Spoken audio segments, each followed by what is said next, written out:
Hello anybody and everybody watching. This is Rock80 and I'm here by special request from LEGACYknight, also known as ZJ, who asked me to do this cast of him playing in a tournament.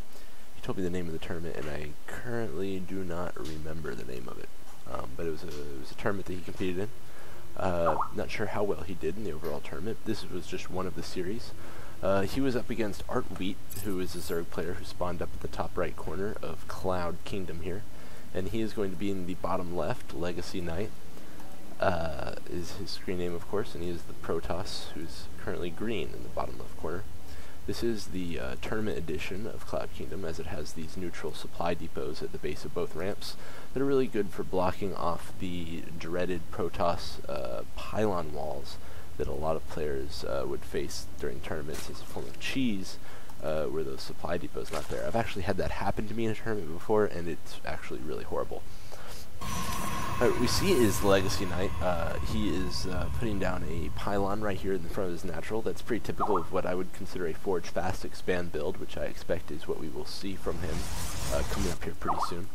Whereas Artwheat, he's already spawned his Overlord, and there's not a spawning pool down yet, so that means it's a pretty standard economic play coming from him. No early spawning pools, no cheese, so that's good. It means we'll see a nice, fair, fun game. Right now, not a whole lot going on. I would like to point out both of these players are around the Gold League, somewhere within that vicinity in terms of skill level. So this tournament, I'm not sure if it was a full open tournament or if it was a tournament specifically for Gold League players. But that's where they're going to be at. So don't expect, you know, there'll be some mistakes here and there. You know, so just kind of forgive them and understand that this is more or less a level playing field between the two players, just having some fun. Alright, so it looks like the spawning pool and the extractor just now going down for Artwheat, and this is around 14, so that's pretty normal timing. Usually you throw down the extractor with your spawning pool if you're expecting to start mining your gas early and go for some quick lean speed. So we might see something like that out of Artwheat here. Perhaps even some type of all-in type of play. One base play, because honestly against Protoss most time you don't see the gas taken that quickly. Oh well, never mind. Here comes his natural being taken right now, so he will be at least on 2 bases. Meanwhile, LEGACYknight down here, he is reinforcing his forge fast expand with a photon cannon, a gateway, and another pylon back here.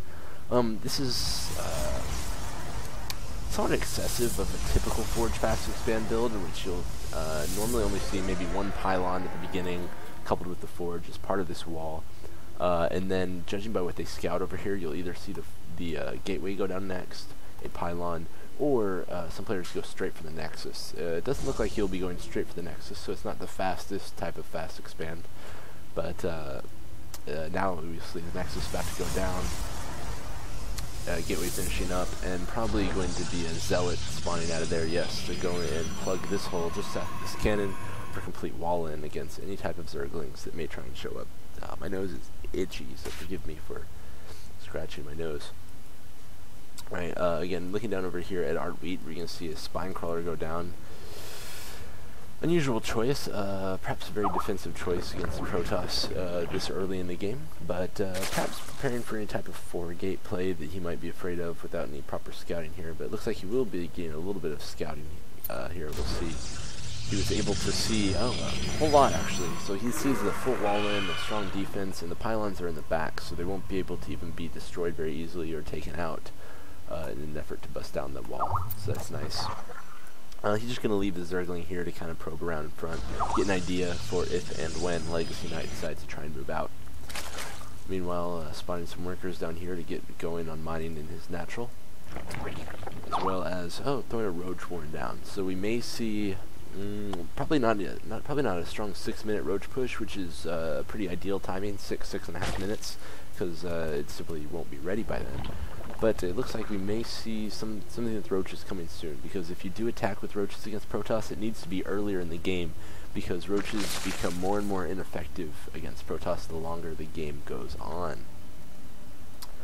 Looks like we're going to see a robotics bay going down over here for LEGACYknight, as well as he's continuing to chrono boost probes out of both of his nexuses, which is good. He's got a pretty good solid saturation here. Link speed barely starting for artwheat. Not really sure why he bothered getting the extractor so soon if he wasn't going to take full advantage of it. But at least he will have a little bit of gas saved up for roaches if and when he decides to get those out. Let's go ahead and look at the unit count here, and we'll see that right now LEGACYknight has a little bit more in terms of probes than artwheat does. Looking at 30 probes to only 21 drones by artwheat, so already a strong economic start by the Protoss player. And yeah, quite a few roaches down the field. I would like to point out that right now, with the Protoss being at two bases, and the Zerg's only at one base with not very good mining on his second here, it'd be very ideal for Zerg to either move out with a big attack right now, which this is not a big enough big attack, or to take a third, because you can't let as Zerg, you cannot let a Protoss player even tie in terms of bases with you at the start of the game. In terms of economy, because Zerg against either Protoss or Terran, it is very difficult to keep up with economy. So you really need to at least outnumber your opponent's bases by a total of 1. And right now we're seeing barely even on that. Also, by the way, I know that it sounds like you might have Skype noises going off in the background, but that's just me. Don't worry about trying to check your Skype or your Facebook. I probably just have stuff like that going on in the background right now. Okay, so I'm not sure if artwheat wants to move out with his force or not, but I can guarantee you if he did, absolutely nothing would come of it, because there's this immortal that's safely in the back here, the 4 cannons, and the immortal's just doing so much against these roaches that this would be a failed push if artwheat does decide to go forward with that. I'm not sure how much of this artwheat actually sees. He doesn't see a whole lot, but he has to assume that there's some units over here by now. Meanwhile, LEGACYknight has an observer out in the field, so he can start to get some more scouting information on artwheat's base. Here's the attack going down. He's able to take out these cannons, but he's going to have work cut out for him when he tries to come over here and deal with these sentries and immortal. That's just not something you can beat. So they're going to continue to try and LEGACYknight will continue to push forward with his force. He blocks off the exit. These roaches have no choice but to die. And here comes some Zerglings in to attempt to save the day, but again, more force fields by LEGACYknight. It's not going to make that a task. 2 of the sentries did get lost, but a lot more zealots are warping in. The immortal's still there. 2 sentries still exist, another immortal just popped. So that's still heavily in LEGACYknight's favor. As we can see over here back at artwheat's base, he is doing everything he can to not use his queens that he has 3 of. What did I just click? There we go. Just now using the larva injects there, but you can tell just by looking at the amount of energy they have on them. 93 on that queen, 72 on that queen. That shows you right there he's not been keeping up with his larva injects. And he's just now getting around to using the creep tumors at this one, so he could definitely have made better use of his queens here. Looks like a little bit of an engagement going on. Artwheat tried to move in a little bit, but LEGACYknight with a little bit of a push forward was able to take out a minuscule amount of forces that artwheat had there with very little loss to himself. Also, a 3rd base getting ready to get started by LEGACYknight, as well as by artwheat. However, a 3rd base is only good if you're actually mining from it. And we actually see right here, looking at the natural of artwheat, that he only has currently 3 drones in this one, which is not an economy at all. It's 0 saturation. So it's actually not even worth it to get this 3rd base yet until he has saturation at this natural. Also, this is kind of a strange spot for 3rd base. It's very, I would call it aggressive positioning. A better spot would be over here, much more easy to defend, as well as it's a lot closer to, it's a lot further away from his opponent's forces. But opting to go for this base, so we'll see how it is. But again, he's going to need to really drone up if he wants to be able to match the economy of LEGACYknight. He's doing a very good job maintaining the number of drones at his bases. Looks like a pretty strong force right here in the middle, though, by LEGACYknight. He could probably move forward and do a lot of damage with this if he chose, but instead it looks like he might consider some warp prism shenanigans here on the side. Artwheat going to break down these rocks in preparation for any type of attack that might happen to allow him to surround and defend right here at this very important ramp. Looks like some more photon cannons going down to help defend against the non-existent threats that we'll be seeing over here at this third base. I mean, 5 photon cannons is actually an awful lot, especially when you already have the pylons here to be able to do some quick warp-ins if you need them defensively.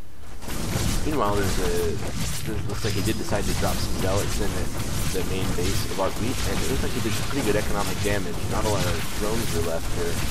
Artwheat did pull his force forward. This would actually be an ideal time to move out by LEGACYknight, since Artwheat's so off position here, and he can see his exact army before the observer gets picked off, but he chooses not to move out.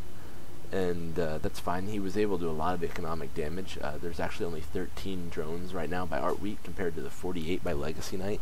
So Artwheat is really actually desperately far behind in economy right now, and I'd say he's actually in an unwinnable position because there's some pretty solid saturation here at the natural and the main, and he's doing a good job of getting up the probes here at his natural.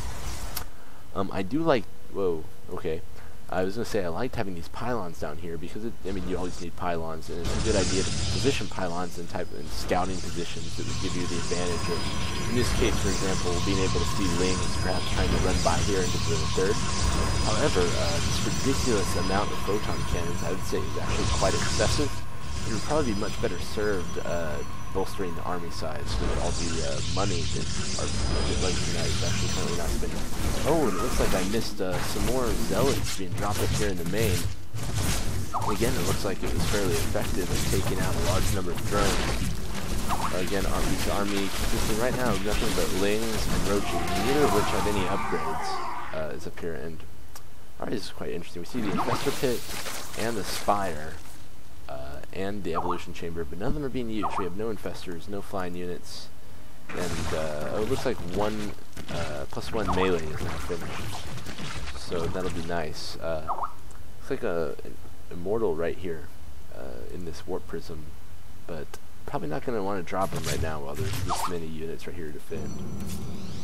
Warping in some zealots, again, maybe I guess thinking about trying to do some type of harass with that, but right now while these forces are up here, I'm not going to be able to do anything. However, I will point out that in a way he is successfully harassing, because Artwheat's also not mining from up here, so I would say it's successful one way or another. Again, pretty good force by LEGACYknight moving in. If we look at his infrastructure, nothing special, no dark shrines. We do see the Twilight Council, which is good. And the Forge only just now finishing his ground +2. But it's good to have it at all. He's also got armor +2, so that's good. He's doing some drops in, or warp-ins in terms of zealots. It's what puts him over here at the third base by Artwheat, and doing a very solid job of taking that out as well. Artwheat going to rush this army around to defend, and this would actually be a really good time for LEGACYknight to move in his own force. It looks like that's exactly what he's not going to do. So, this third base does get taken out, which, again, we only 17 drones now by Artwheat, to 62 probes by LEGACYknight. Look at the income tab, this is probably already lost. Over 2,000 income, not a problem. Excellent force fields right here, blocking this army off, giving them no choice but to be killed. These roaches, way too many mortals, way too many units actually by LEGACYknight. And all LEGACYknight has to do now is push up into this natural and probably force a GG out of Artwheat. So, definitely what I was expecting to see here pretty soon. So Berglund is coming in, totally useless, killing the drones, but there is the GG. So LEGACYknight will win this first out of the 2 games, and pretty solid play. I really liked his drone counts and doing a really good job, his probe counts. Doing a really good job of keeping ahead in economy was the way to go. Artwheat, his biggest problem in this particular match was just not having the economy. He just didn't build drones when he needed to. So, yeah, that's that game. And stay tuned because there is another.